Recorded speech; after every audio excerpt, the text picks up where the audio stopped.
感谢谢牧师，感谢所有的执事跟长老，还有在座的弟兄姐妹，我们给自己一个平安喜乐的鼓掌，好不好？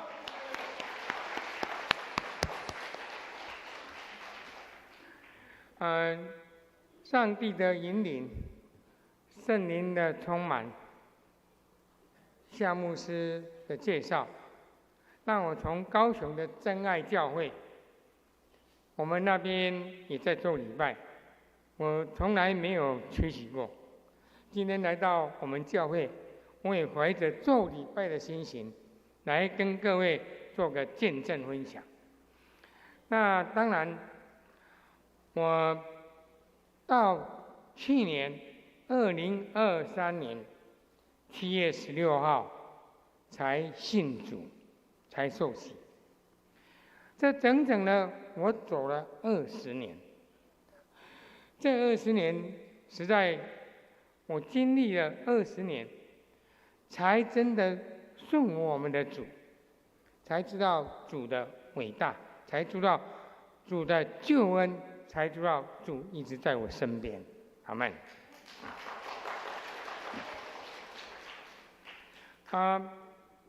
我民国74年5月11号，我跟我内人敏慧姐妹，我们是活化婚礼，在佛光山的普贤寺，由星云大师来做见证，来做那个证婚啊。这个，所以我从那天开始，我一直认为我就是一个佛教徒。我爸爸往生过世，我妈妈往生过世，我都到这个佛光山做749天，那个读这个佛经，然后清口，不吃荤，连我出国也一样，看着牛排流口水，但是呢，我说不行啊，所以呢，最喜欢的牛排我也没有吃，所以就是这样的一个信徒，佛光山的信徒。我因为在国立应用科技大学当课外活动主任的时候，我带学生寒暑假都到佛光山做这个训练营，训练营，然后呢，在那边呢，他们读经，所以我跟佛光山的结缘，跟星云法师的结缘，是非常非常的深。那我爸爸妈妈都放在佛光山的这个宝塔，一年大概4次，我要到佛光山去祭拜他。所以我从头到尾都认为我比较是像一个佛教徒。但是呢，民国83年，我本来在当高雄应用科技大学的机械系主任，那结果呢，因缘际会被抓出来选议员。从那天起，当了市议员，当了2届的立法委员。我有时候礼拜天，我的选区是在小港海边人家打电话来说要叫我去拿那个台湾话讲叫领巾可能听人朋友听不太懂，就一个旗子，然后写他们亡者的生命的什么，然后那个道士叫我往东，我就往东；往西，往西；往南，往北。叫我跪，我就跪；叫我哭，我哭不出来，又不是我爸爸妈妈。所以我就活在这样的生活，然后做点珠官、点子官我一点天灵灵说我点我天还会灵灵的对不对？我点人等他会重生那好伟大。但是这个都是人家这样念。7月份为了选票，农历7月鬼门关这里拜那里拜，那个庙一拜，这个庙一拜。我那时候觉得我到底信什么教，我非常的模糊。你想看看，我有很多的机会，在我人生的旅途当中，我遇见了主，主在我身边，主一直敲我的头，但是我都没有警醒。我不晓得有一个伟大的神，在10几年、20年前就跟我招呼啊。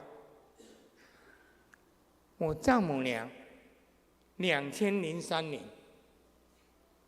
4月12号，在高雄的武昌教会受洗，是一个长老教会。他很疼我，他每天有没有的就叫我传福音，叫我载他去武昌教会，问我说：“志明啊，你要入来无？”我讲：“啊，妈妈，我还有代志。你来这个代志，都有做你的代志啊。”然后呢，他是一个基督徒，他历经了乳癌啊，吃这个排斥的药，吃了很久以后，他有一天呼吸非常困难，送到医院，心脏科的医师说他心脏衰竭，如同判了他死刑一样。但是他非常虔诚的基督徒，他的姐妹不断的为他来祷告，武昌教会的牧师不断的为他来祷告。突然，我跟我那人讲，我认识那个台北振兴医院的这个院长，我就说：“妈妈，我带你到振兴医院。”你知道吗？他进去3天后，可能我太太的祷告，一些姐妹的祷告，不是祷告他车祸，是有一个年轻人真的车祸了，被撞，结果呢，28岁的样子，一个血淋淋的心脏关进来振兴教会，然后呢，马上帮他做了这个手术，结果呢，都匹配得很好，他得到了一个年轻人的心脏，每天跟着教会蹦蹦跳跳，公园蹦蹦跳跳，他也活到了88岁，他靠主得胜，对不对？他的生命充满着耶稣，结果呢，我看到了生命的见证，我还是没有悔改，我还是觉得说，基督徒比较少，可能选票比较少，这个道教啦、佛教比较多。我目睭哪像迄个你要把狗嘞，我好像瞎了一样。这么好的见证，我居然错过了。我岳母在德生教会做往生礼拜，我是我们家做民意代表的，我要上到主礼台做他的生平介绍。我第一个走上这个施恩宝座的主礼台，我觉得有点发抖啊，因为我不信靠主，所以有点喘啊。你看那么好的机会，让我有机会站到上面来，那我跟牧师谈要怎么帮我岳母讲话，说什么你的路已经跑尽，你的什么跑尽，他主要带你到迦南美地，那里有牛奶什么之地，我很勉强的凑出几句这个耶稣的话，知道吗？蒙蒙爸爸，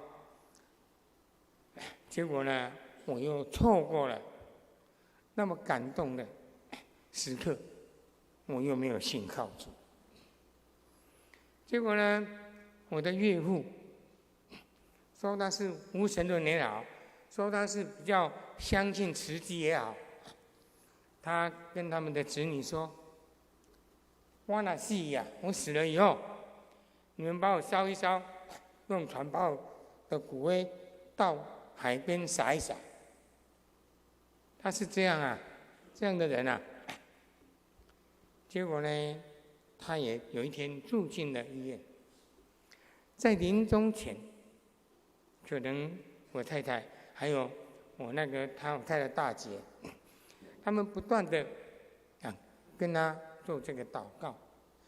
后来呢，他心软了，有牧师呢到医院他的面前，帮他受洗。受洗以后，我看他有点面带笑容，流下眼泪，真的靠主悔改了。阿们。结果他往生了以后，又要做那个往生礼拜，完了以后，因为我丈母娘先走，丈人后走，结果到了全安泰的基督教牧园，在那边要做基督化的合葬婚礼丧礼啊！我第一届拄到这感动的代志，两个翁仔某一个信基督教，较早一个啥物无啥教，对无？两个教会啊，拢困伫基督教的梦园内底，所以他们变成在主的赐福里面，他们得到了永生，得到了喜乐，得到在一起在续缘。你说这个有没有？阿们啊！很感动，你们听得很感动，也没有软化我的心呐，对不对？我太太2004年，20年前3月27吧，327，她在真爱教会受洗。她本来是百利读书会啊，读册、读经册、读到尾啊，因拢信主。所以呢，他们是在真爱教会来受洗。20年，他过基督教的生活，我过某某妙妙的生活。他有时候会祷告，有时候他会看那个 Good News， 你的礼拜天就转那个 David 的 Good News， 很大声啊！我是在看棒球、篮球啊、职棒啊。他说：“不要看棒球啦，听一下啊。”所以呢，他也在跟我传福音呢，对不对？他的传福音只是方式不一样而已。我又错过了。我们百利教会的创办人，也就是真守长老，他今天身体也不太舒服，没有来。那我们也是赐他平安。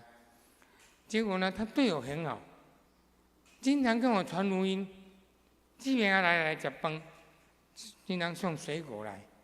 他的百利那个大楼楼下让我做立法委员服务处，还各边钱，对吗？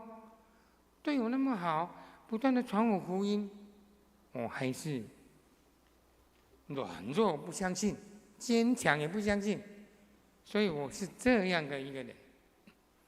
直到去年2023年1月4号，我元旦放完假，再拎个公司包到我台中的办公室要上班。哎呀，不得了！我一进办公室，8个彪形大汉，楼下还有4位。总共12位，来手机没收，电脑没收，翻箱倒柜，我13个员工吓死了，第一次遇到。我说你们要这样说我干嘛？说我什么犯了国家安全法，我那个帽子好大，国安法，然后又带我去到我住的地方搜查，又到我家翻箱倒柜，把保险柜开，我根本就没有在开保险柜，我太太，我一直搞骂，13个人安尼，把阮兜所有物件收查到寸草不留，除了铜板没有查而已。所以呢，我就莫名其妙进到了调查局，高雄市调查局，经过10个小时的这个盘问，在晚上送我到高雄地检署，落叶侦讯，晚上12点45分宣告我这个要收押禁见。我呼天抢地没有办法，隔天才有开庭，我都没有带任何东西，就躺在地检署的地板上，一夜没睡到天亮。天亮有斗大的新闻都出来了，史上最大空谍案罗志明怎样了，一大堆啊。结果呢，3位法官看了12年的事情，12当前的代志，带球队到珠海打球，做赢的球队。结果呢，法官说12年了，10年了，你的证据早就应该有了，所以把我放出来。19天的日子，我也是有机会相信神啊，因为我没有相信神，才会进到这里来，我又出去了。我太太也在想说，信不信？因为来信主。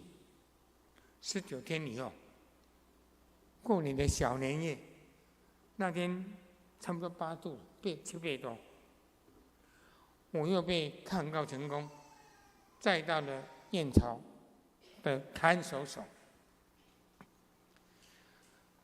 那天，所有的身体的东西、衣服都被扒光，穿着囚犯的衣服进到了我的房间。那时就我一个人，温度是8度，一领洗牙被无枕头，拄着过年没有医生。那一个晚上小年夜，想怎样想不通，结果我差一点晕倒那个狱卒管理员真牛，高血压219，低血压117啊，108呢，差点爆掉人生第一次就过来就大年夜，也都没有睡，想家人，看能不能回去过年。结果突然天亮了，大年夜天亮就是农历的过年。怕财狱卒打菜的那个，我们叫杂役，就是服刑的那些弟兄有一个弟兄打菜的时候，这个盘子下面递了一本黑色的书进来，这大大的呢，因为我是不能收书籍，不能看书，不能看手上的那个电视只能看着这个四面墙那个小小的窗子。他送进来，后来我一看，烫金的圣经，我讲我家6、7本呢。我岳母受洗，咱就送伊2、3本；我太太受洗，有个2、3本、3、4本。那全部堆在那里，我从来没有看过，从来没有去翻过。今天看到了这本圣经，我好像看到了世界的光明一样呢？没册嘛，第一本册啊，我开始翻。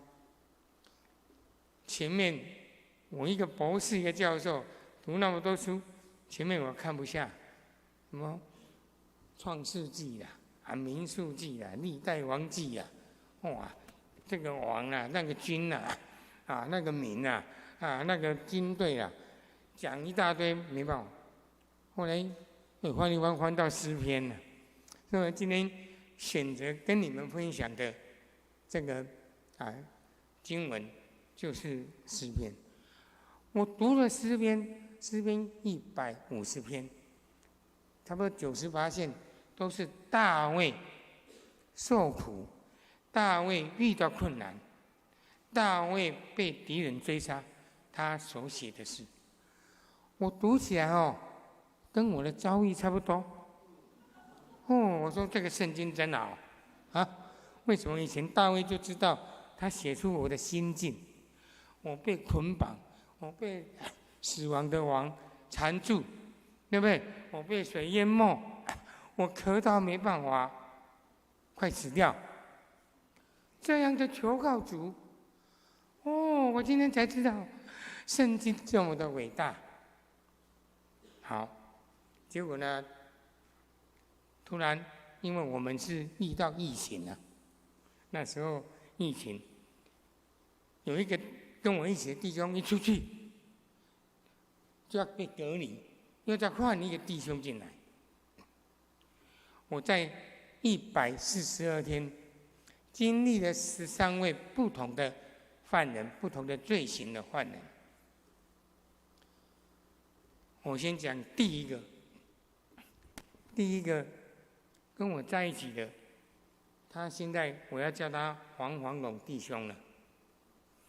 他进来以后，他这个手臂比我的腿还粗呢。他恰灵恰风呢，刺龙哇！我说我之前差嘛呢？他又阴沉不讲话。他进来，他阴沉不讲话。后来。我也就拿圣经，我也故意读出声音，他眼睛为之一亮呢，真的呢。然后他就告诉我，他在中钢构下面那个承包商，结果呢，他跟他吵架，拿起一个铁条丢下去，头就破掉呢。他是杀人犯了，知道吗？这杀人让我惊，对吧？结果呢，我发觉他可以读书。他说他妈妈是慈济人，他一个女儿，他太太自从他进来以后，一直吵着跟他要离婚，越南的太太。我说，你妈妈86岁，你很想她，无？我来帮恁妈妈祷告，我更唔敢帮你祷告，先帮你妈妈祷告。后来祷告以后，他觉得还不错，然后我就又帮他祷告，然后念圣经给他听，他才讲出他是一个过失杀人的杀人犯，他去自首，家己自首。结果呢，为什么介绍这个弟兄？他3进3出他可以收那个圣经你知道吗？我很经典呢。我在那个法院一审的时候，我跟那法官抗议我说宪法保障人民的信仰自由，为什么你们不可给我看圣经，不可给我收那个荒漠感钱？抗议无效。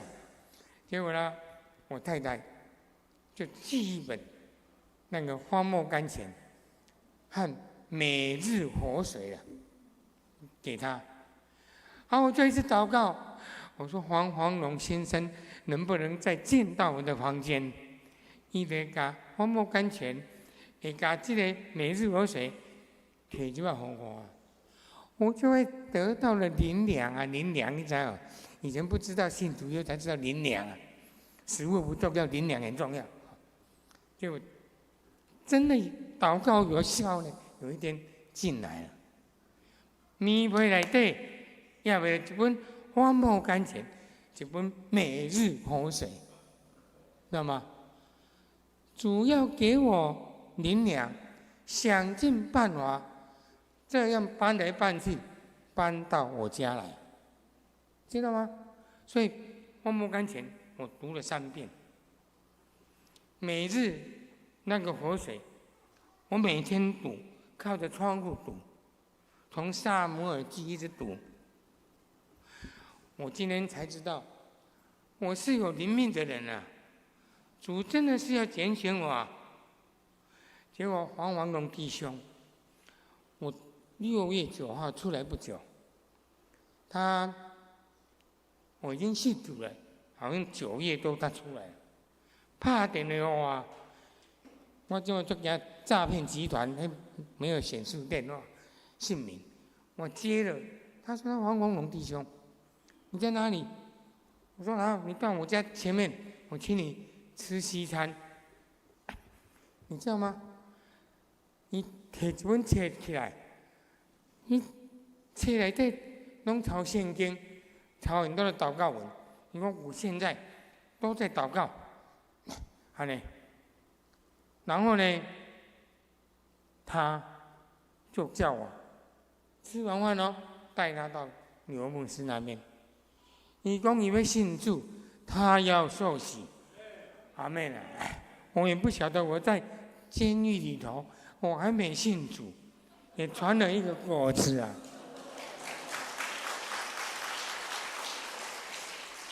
我真的传了一个果子。他在我们真爱教会2个月，后来他认罪协商嘛，判了7年。他带着圣经，带着荒漠甘泉，带着主满满的祝福，现在在大寮监狱。我们希望他能够参加这些监狱里面有一个教会啊，希望他能够在那边永远的信靠主。他家出来以后，他也会成为我们信靠主、传福音的弟兄，因为他灵命很好。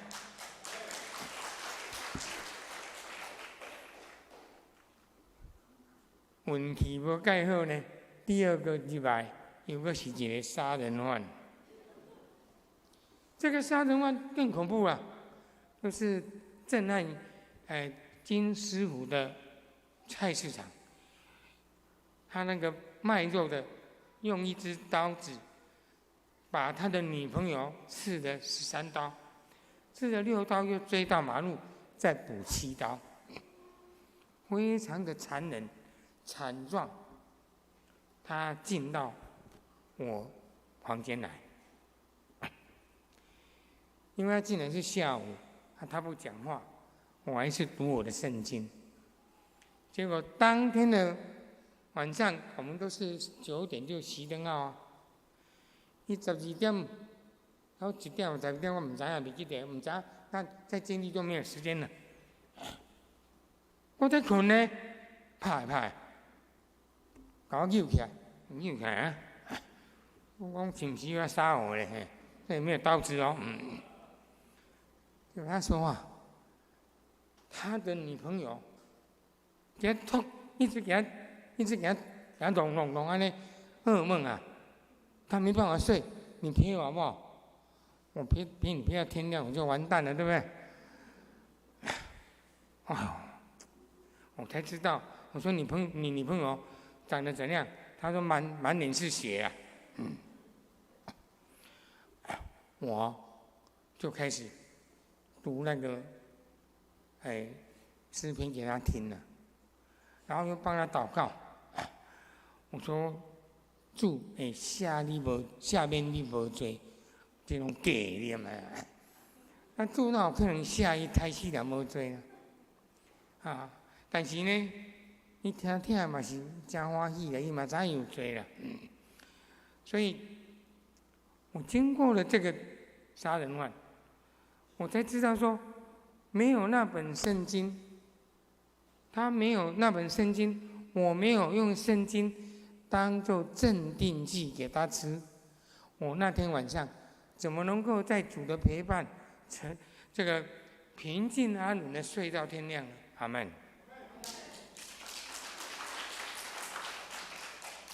圣经就像一个镇定剂啊，驯服他的心。那困到天灯昏了呢，然后隔天以后，他开始说他的案情了，我才知道哇，这么的凄惨。没有多久，他被开庭又出去了。第三个，我讲第三个进来，第三个进到我房间了。哦，比臭鸡蛋还臭，比厕所没冲洗还臭。我说这个人怎么那么臭？进来以后，我说那么臭。他说他3天没有洗澡。我妹妹3天没有洗澡。我说你怎么没有洗澡啊？伊讲，因家的人无人给他买衫裤，因太太请的嘛，啊伊无钱入来。我较紧，等下电话，阮太太加要过来领我顶落去穿，互伊穿哦，伊烫定个徛咧身躯啊，洗了，我叫伊洗衫，伊讲伊困袂落，讲叫我帮伊洗衫。哦，我当时个伫内底变做菲佣啊，你知毋知？伊困袂落，伊个膝盖受伤，啊，吃完饭换我一丢，我还帮伊洗碗池呢。我伫阮兜，除了即马家己洗碗池，也无拢阮太太、阮两大红在洗。我过安尼生活无要紧，伊呢，我都苦累免受。伊拢徛伫即个小小的地板的洗脸的地方，洗身体洗的地方，伊徛咧放尿啊，伊哭的咧，尿拢扑到我枕头，伊枕头就黏伫即个浴室啊，我枕头臭油化味啊，哦，安尼无要紧，隔天早上要食早顿，我先做祈祷，祈祷了放一旁来，伊骹一塌去，我的饭飞去天顶。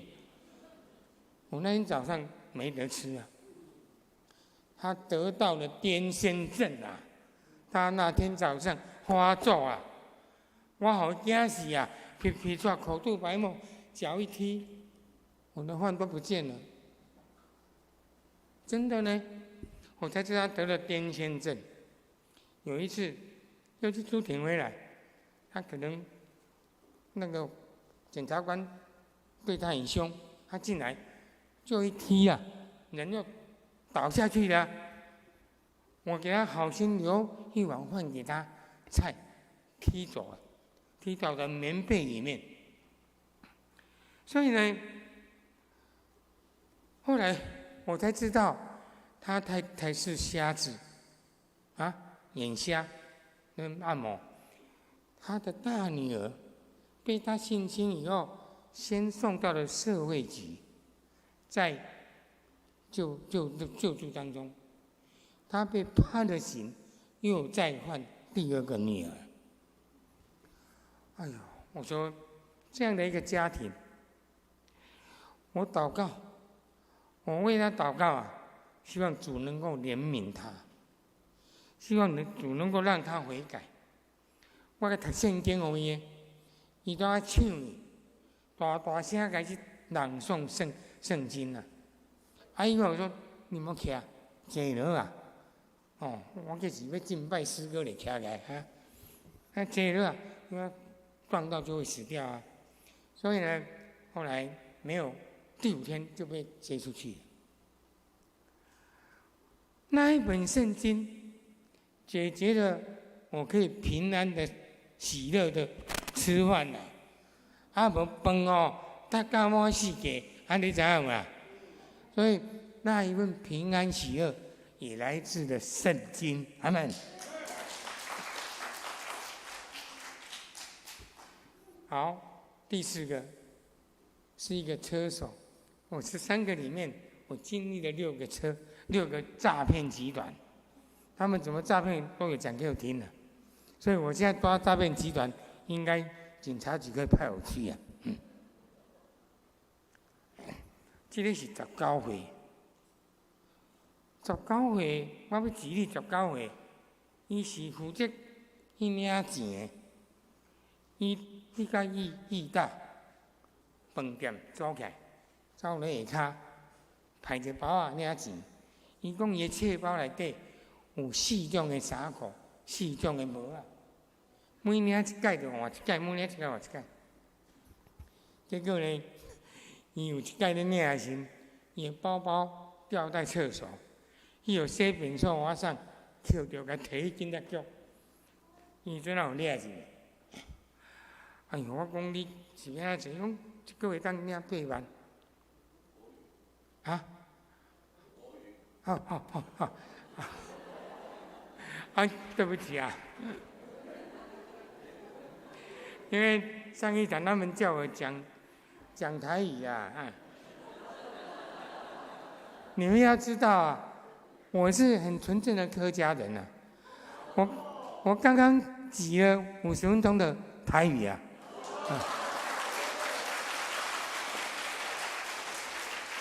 好，那我讲国语，教书都讲国语。他每领一次钱就换一个服装，后来被警察抓到就进来。我说你19岁，为什么要干这事呢？他说他就是做一次可以领8万块。我说我帮你祷告，希望你出去以后你年纪轻轻，你不要再做了。我念了这几段圣经给他听了，真的给他听，他听不懂了。他19岁，他血气方刚。那我希望他出去能够不要再坏，我也帮他祷告，希望他出去不要再被人家利用。这个是一个。刚刚我讲过了，我1月3号，2023年被8个调查局的抓到调查局。你知道吗？上帝后来怎么安排？我最后142天，最后的10天，上帝给我送进来一位调查局的副主任。你看，我吓一跳呢。他信主20年，为了一只跟毒枭的手机进到了这里面来。他带我做礼拜啊，那小小的窗户，姐弟啊，然后唱诗歌呢，还有敬拜呢，还有当牧师讲圣经给我听呢。我就问他：“你是不是牧师啊？”他不是，他说他不是牧师，但是很虔诚。他跪着，我是坐着祷告，我是每3章祷告，坐着祷告，他是跪着祷告。我祷告3分钟，他祷告30分钟啊，真的啊。那么虔诚的一位弟兄，你们过去办我的这位弟兄，你也进来给我传福音啊。阿们啊，真的。然后呢，他引用的很多的那个经文啊，像民数记，他说祭祀的动物的血啊不能引用，对不对？他又讲那个保罗的这个的说辞，他建立什么最多，你知道吗？3餐至少有2餐，就是那猪血米呀，不然鸭血米呀。我看他都不吃，我怎么敢吃啊？他不吃，我这样吃，搞不好上帝不会让我出去呢。我也没有吃，所以你知道我出来以后，我31公斤了，67.5变成61.5。对吧？所以后来我才来看的圣经，确实有这一回事。那他这样一位天子的弟兄，有一天晚上，他真的禁食祷告呢？为什么？他的律师要帮他进行抗告。他禁食祷告没有吃饭，我说你会饿死哦。结果呢，10点多被请出去，到桥头地院开庭，说抗告成功。结果呢，法官在开庭，2点多又把他带进来。我那天晚上帮他祷告，但是我也很怕，因为我的斜对面的那个广场就是枪击死刑犯的广场，正太吉也在那边被枪击，晚上都有那个狗在叫的声音啊，你没有睡着，你就睡不着，知道吗？后来呢，2点以后，含着眼泪又进到我的牢房来。后来我在6月9号出去以后，开庭出去，知道要出去了，20几号出来，结果呢，他跟着了后面，1个礼拜后他也出来了，你知道吗？所以你看主怎么安排，把我羁押送到地检署的调查局，他选择了一个副主任，是20年信主的弟兄进来感化我，传福音，服侍我，啊，这是何等的恩典！主拣选了我，阿们。好了，我们每一个人，在座的弟兄姐妹，还没有信主的这些好朋友，我们每一个人都有苦难，要怎么把苦难化成喜悦？要把怎么苦难化成祝福？我这里有看到几个经文跟大家分享，在约伯记最早的一个经文，约伯记5章7节，他说：“人生在世，必有患难，如火星飞腾。”耶稣基督也在约翰福音的16章第33节，他说道：“他说呢，在世的你们必有苦难。”我最尊敬的保罗，他也在这个使徒这个记里面讲，使徒行传，他讲啊，我们进入神的国度，也有许多的艰难。这3个经文都说我们会苦难。好，我不是出来以后跟我太太马上我说受洗嘛，7月16号，去年我就被主那个引领了，我受洗了。我每天那个线上读经3篇，你们1天1篇，生命发光。我1天读3篇，我的生命光啊，光照。我还教我的弟兄姐妹要读圣经，没有读的白桃姐妹，我还跟她个别谈话。后来她也读圣经了。因为没有这个圣经，我怎么度过142天的日子？我怎么有机会认识主？我怎么从苦难中走过来？所以你看，上帝拣选了我们，有时候用了20年的时间，有时候在一夕之间让我信了主。没有信主的，楼上有一些那个朋友，你们不要像我那么辛苦，20年要关142天的冤狱，你们也有苦难。明天赶快找牧师，我要受洗。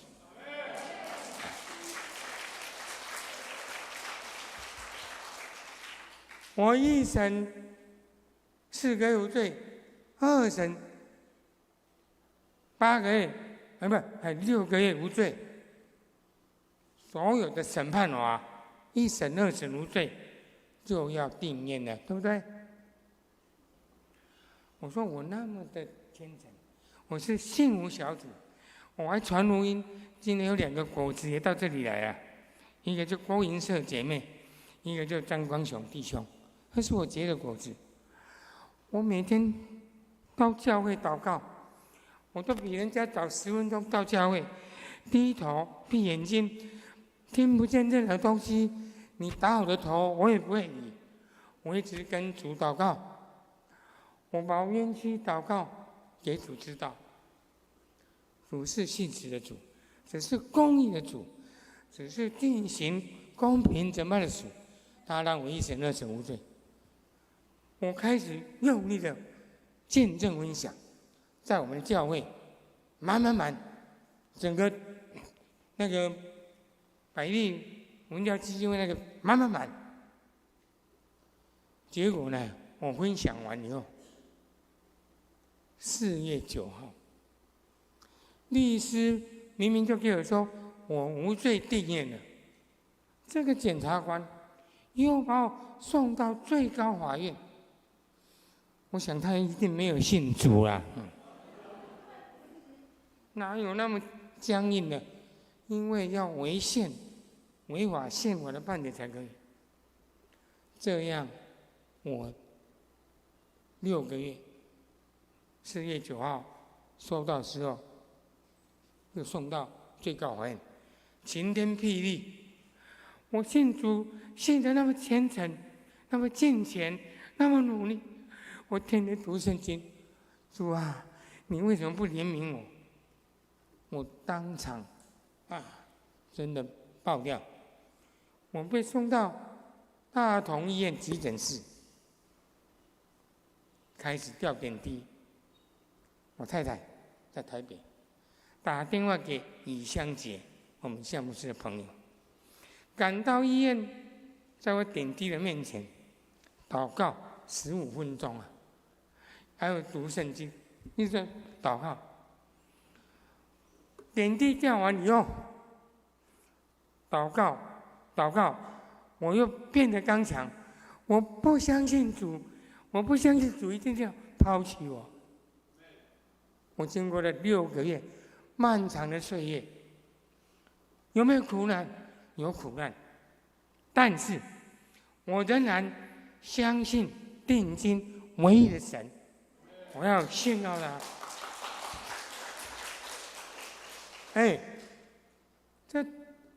这漫长的1年半的时间，我是屏东同乡会理事长，我很多的那个同乡会的人都跑来关心我，说要拿我的衣服，说要去过火道教的过火，还有说我带你到，我说我这个衣服是名牌的，不能偷，我没有给他。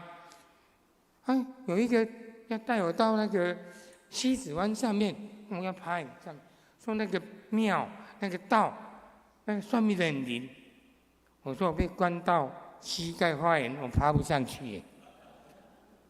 我仍然坚定的不相信。还有2个人跑来找我，我们的吴副理事长，我伫一关得我跟黑关了，我在一关上给你那个上了院，你现在要跟我回去还愿。我说我信主又没有在拜拜了，还愿你去还就好对吧？我坚不去，所以我们在苦难的时候、软弱的时候，我们定睛于神，我就相信唯一的真神，我们主基督耶稣。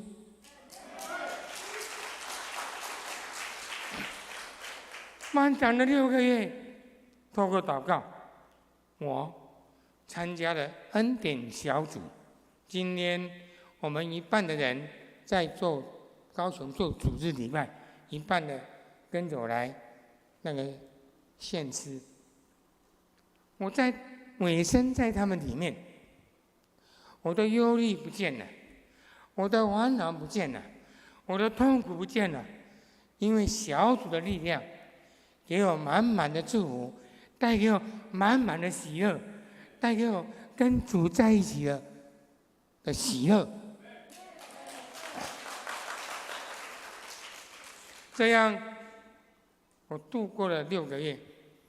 有一天，我们长老说10月10号，在丽珍饭店，要叫我再见证。说你讲得很好，你再讲一次。我3审未定，切身为民，你叫我要去见证，我力道一定不够。你知道那天晚上，就开始电视媒体报说我被3审，非常罕见。我快昏倒，求告神了。我说我明天要见证，主啊，你真的怜悯我吗？你要让我完成这个见证吗？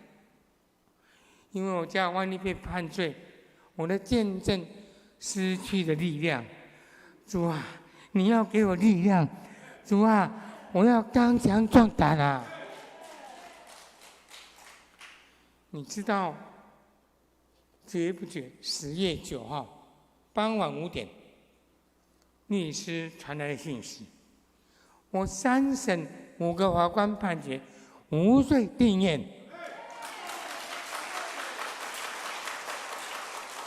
哦，我现在整个祷告词都改了，都是主你的大能，我要感谢你，赞美你，你把我从深渊带出来，你把我从捆绑当中，把我松开所有的枷锁。所以10月10号，我在主的见证之下，完成了第2场的这个分享。这一场，我为什么跟夏牧师谈了很久？我一直在祷告，一直到我能不能到富强教会来见证分享2场。主啊，我很渴望，真的10月9号，我3审定谳，通通无罪。我今天才能够到这边来跟你们做这个见证分享。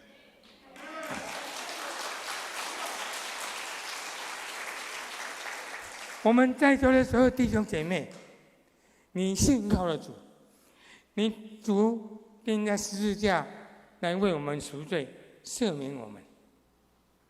我们有苦难，信主以后，那些义人也是有苦难，我们仍要努力的服侍。还写在圣经里面说，不是主说啊，不是你们选拣了我，是我拣选了你们。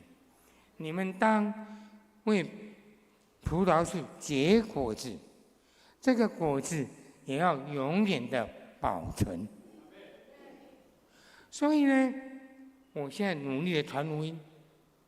我在小组，我都至少邀请3个4个 best 来。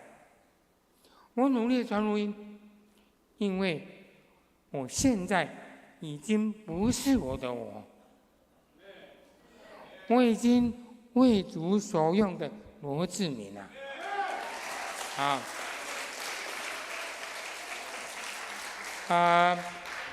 我们感谢主，让我经历这么的痛苦，这么多的弟兄姐妹能够陪我走到今天，我感谢他们。今天他们跟我来，他们说，我们都陪你走那么久了，这么早开车来，我们要帮你做这个结束的这样的献诗。那我现在一个介绍我们今天的诗情就是我们真爱教的诗情，卢真老师。我们加百利小组的尹莹组长到前面来啊！然后呢，看到我们肉英姐姐妹，还有慧玲，还有郭银色姐妹还有张光雄医师弟兄，还有刘国彦弟兄，还有志林弟兄。那今天陪我来的还有侯淑淑美跟她的老公 Michael， 站起来。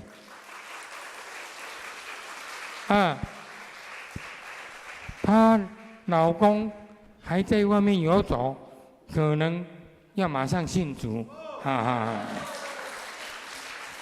今天还有司机叫黄明贵，在哪里？好，他还没有信主，他可能要带他妈妈会一起来信主。鼓掌一下。好，最后这个图片上3个人物，我那个项目师说，他们能不能来啊？我太太儿子他们在台北工作，他们今天搭高铁下来。我太太王敏慧姐妹，她2004年3月27号信主，20年。我儿子今年的3月9号，圣灵感动，爸爸的见证被感动，他在我们的 Hope Church 台北这个希望教会也受洗信主。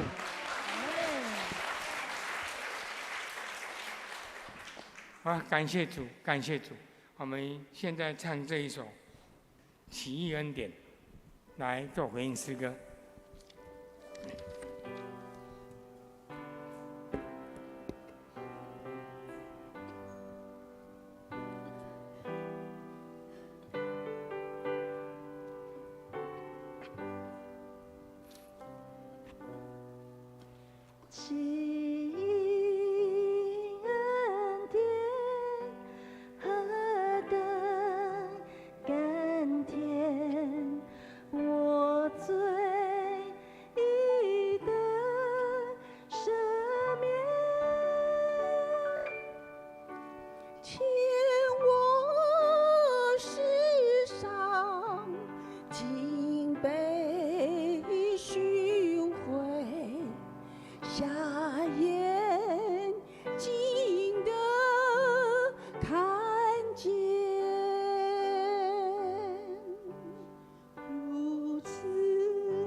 主啊，感谢你的奇异恩典，如此的甘甜。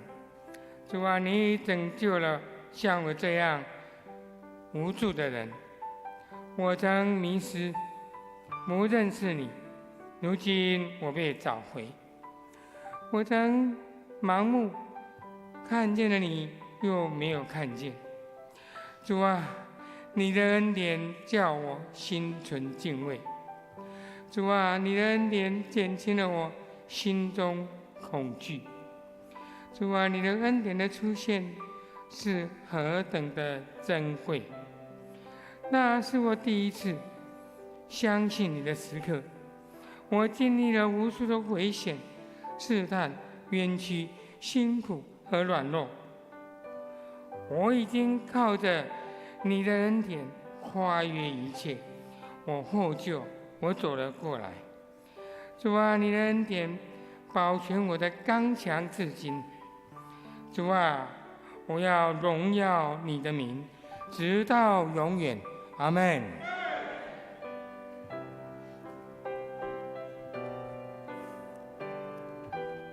弟兄姐妹，我们一起唱。